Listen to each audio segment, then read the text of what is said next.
Регионални вести на првиот ден од работната седмица. Дневниот центар за деца со посебни потреби во Тетово денес доби подароци од Министерството за внатрешни работи по повод Денот на полицијата 7 мај. По повод Денот на полицијата 7 мај, представници на Министерството за внатрешни работи на Република Македонија и секторот за внатрешни работи Тетово денес го посетија Дневниот центар за деца со посебни потреби во Тетово.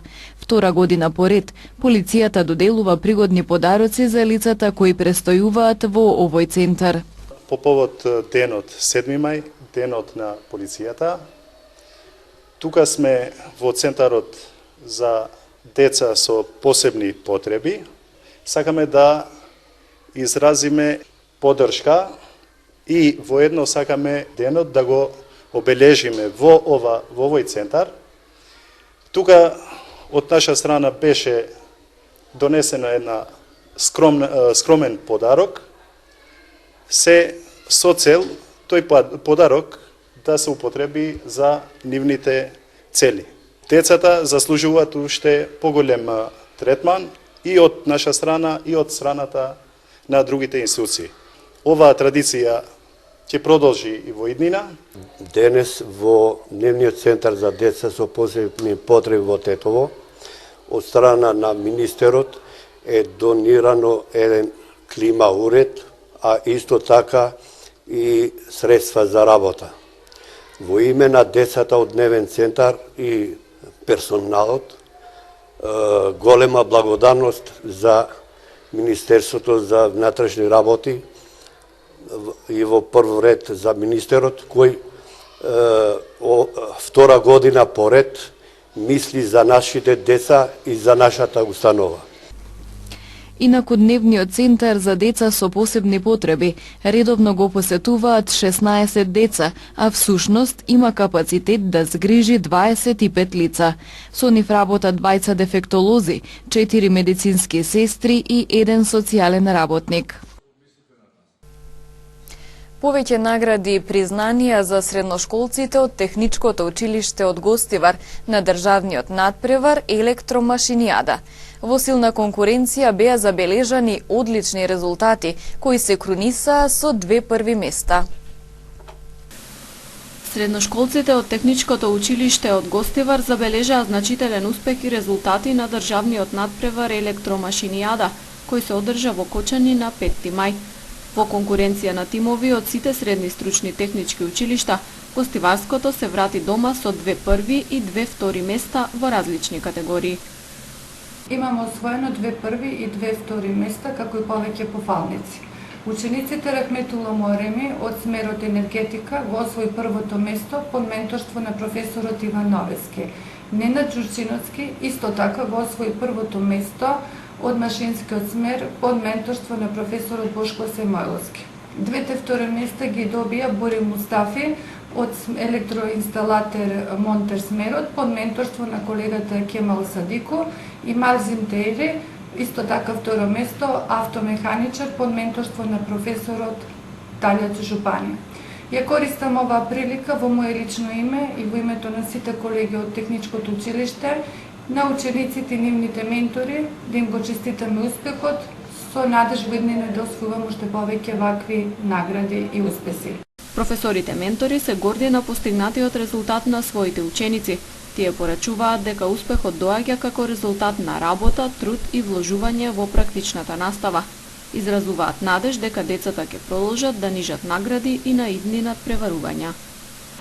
Се гордеам со ученикот, затоа што мојот труд, долгогодишен труд, се преточи во едно многу високо место рангирано на овие надпревари, кај што се надпреваруваат електромашинските и сообраќајните училишни центри низ Македонија. Учествуваме за да учествува во Кочани на државниот надпревар Електромашинијада.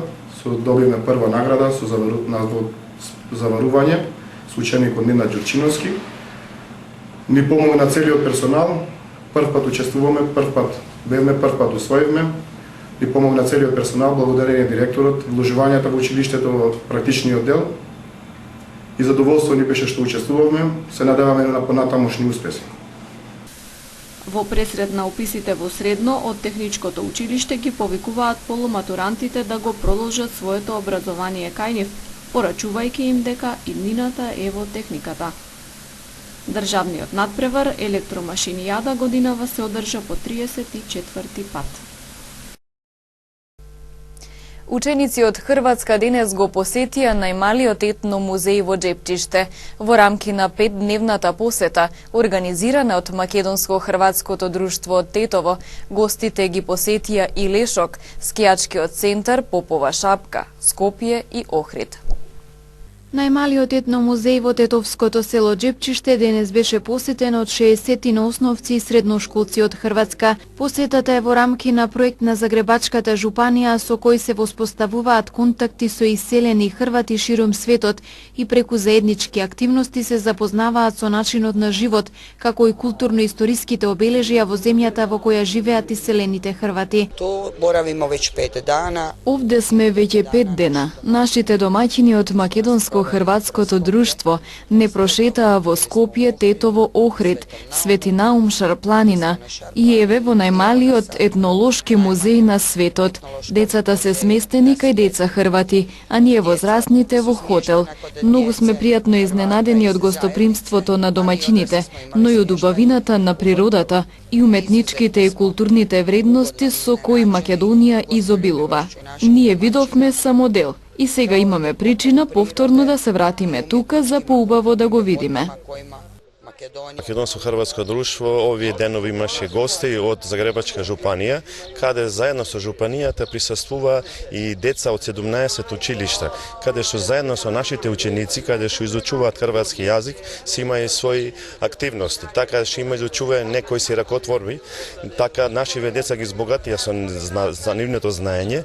Гостите го посетија Скопје, етно село, Тетово, село комплетно.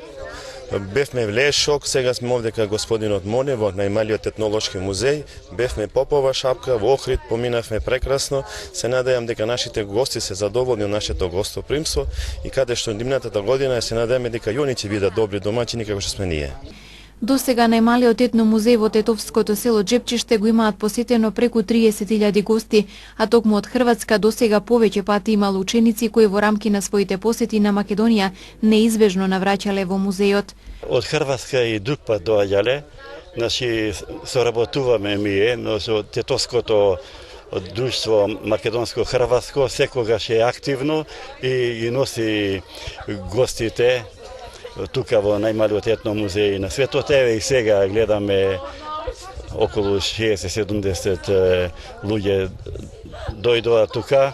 Инако можам да кажам преку 30.000 посетители имам во овој музеј, а можам да кажам слободно дека неколку милиона посетители индиректно преку вестници, телевизија, преку вас, преку КИС, значи го знаат музеот и контактираме директно и индиректно. Навистина нашето национално богатство вреди да го види светот и навистина јас сум поносен што во оваа мисија со моето семејство ги отварам бесплатно портите на граѓаните од светот. Освен посета на значајни места во земјава, во рамки на проектот беше организирана искуствена работилница за изработка на накид, на која учествуваа и гостите и домаќините. Јас сам свое знаење Јас своето знаење во техниката сликање на свила сакав да го пренесам на членовите на хрватската заедница. Техниката е едноставна, но многу интересна. Се работи на вистинска свила. Најпрво се прави цртеж кој се суши 1 час. За тоа време на децата им покажав техника на јазли, како на едноставен начин да направат алки. Децата со радост направија за себе и за родителите. На крајот добивме и преубави слики со помош на техниката сликање на свила. Во рамки на 5-дневната посета организирана од Македонско-хрватското друштво од Тетово, учениците од Хрватска ги посетија и Лешок, скијачкиот центар Попова шапка, Скопје и Охрид. Во напуштена куќа во гостиварско падалиште пронајден мртов 66 годишен гостиварец, кој од јануари годинава се води како исчезнато лице. Полицијата има регистрирано и тешка кражба во куќа во Тетово. 66 годишен гостиварец кој од јануари годинава се води како исчезнато лице вчера е пронајден мртов обесен во напуштена куќа во гостиварско падалиште. Случајот во полиција го пријавил 26 годишен гостиварец. Безживотното тело било во распаѓање. Извршени увити по наредба на јавен обвинител ќе се врши обдукција. Непознати сторители завчера вечер меѓу 19 и 22 часот го искористиле отсутството на домашните и во тоа време извршиле тешка кражба во куќа на 29 годишен тетовец на улицата Браќа Симовски во Тетово. Откако го искршиле стаклото од прозорецот на една од собите во подрумскиот дел на куќата, влегле внатре, целосно ги пребарале сите простории и во регал во спалната пронашле оцеле 500 еври златен ќустек со приврзок, а потоа незабележени од никого ја напуштиле куќата. Вкупна имот на корис со која противправно се стекнале се проценува на 50.000 денари. На крстосницата на локалниот пат за Нистрово вчера околу 10 часот и 30 минути се случила сообраќајна незгода, во која учествувале патничко возило Opel Astra со тетовски таблици, управувано од 52 годишен тетовец, и Мерцедес со скопски таблици, што го управува 45 годишен жител од Скопје. Возачите со патникот од Астрата задобиле првиот телесни и вториот тешки телесни повреди. Тие се пренесени во гостиварската болница, пошто со патникот бил упатен во тетовската болница. Во судирот исто така телесни повреди задобиле 3 сопатнички од Мерцедесот, кои по кажаната помош пуштени се на домашно лекување. Извршен е комплетен увид и се утврдува причината и другите околности поврзани со сообраќајната незгода. Полицијата има регистрирано уште една сообраќајна незгода која се случила вчера попладне околу 18 часот 45 минути на локалниот пат Рибош-Палатица. Во неја учествувале две патнички возила, Голф караван со тетовски регистарски таблици, управувано 36 годишен тетовец, и Мерцедес исто така со тетовски таблици, што го управува 65 годишник од Тетово. Во судирот возачот на Голфот задобил телесни повреди и покажаната лекарска помош во тетовската болница, пуштени на домашно лекување. По извршениот увид се утврдува причината за сообраќајната незгода.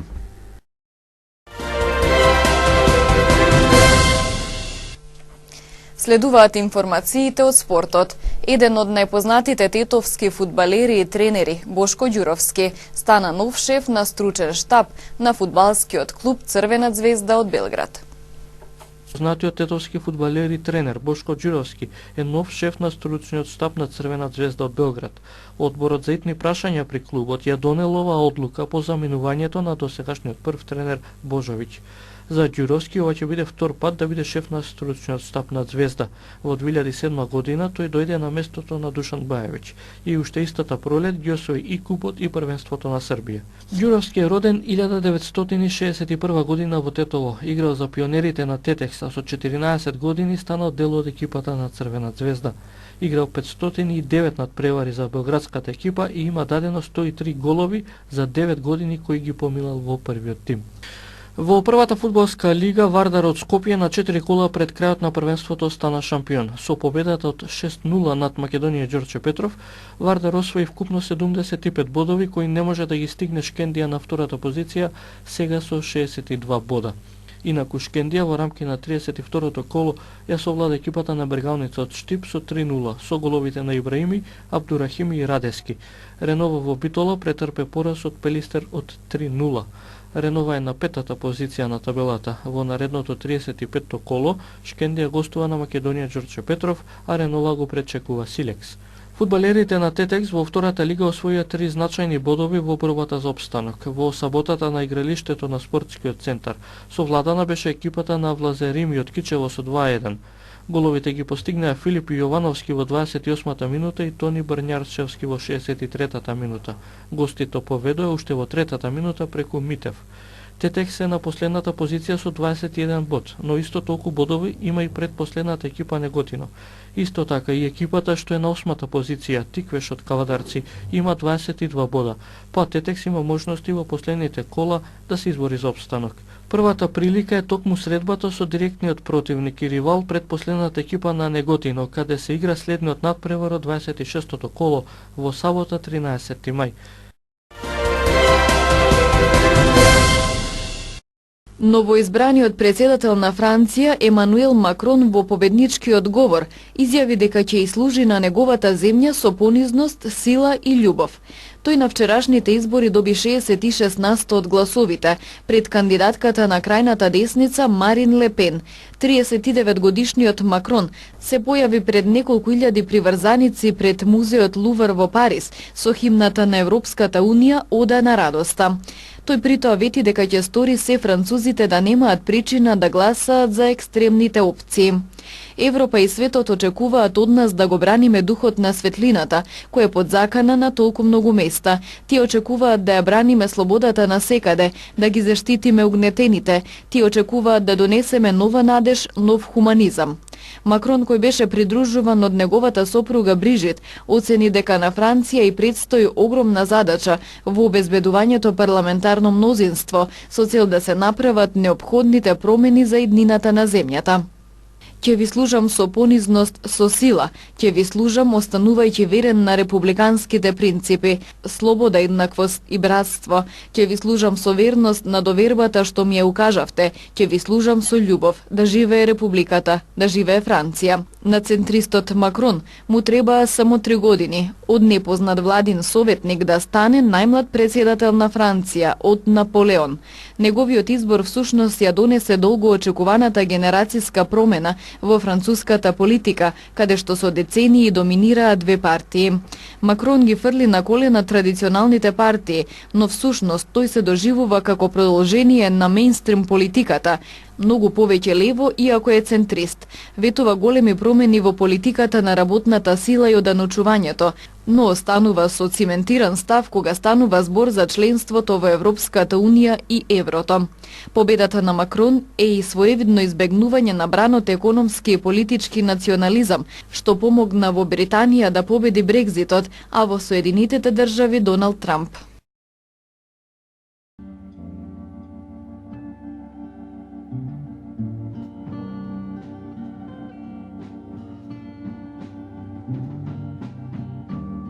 Денес имавме променливо облачно време со сончеви периоди и со повремени локални врнежи од дожд. Дуваше слаб до умерен северозападен ветер. Утринските температури се движе од 5 до 9, а дневните од 11 до 18 степени.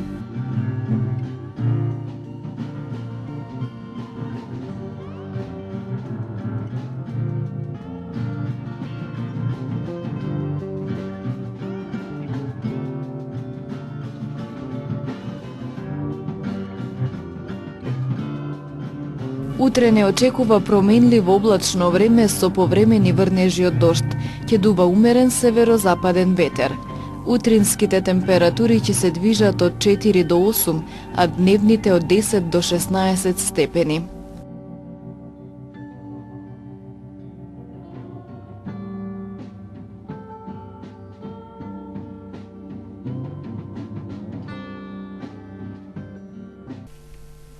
Ви благодариме на вниманието. Пријатно.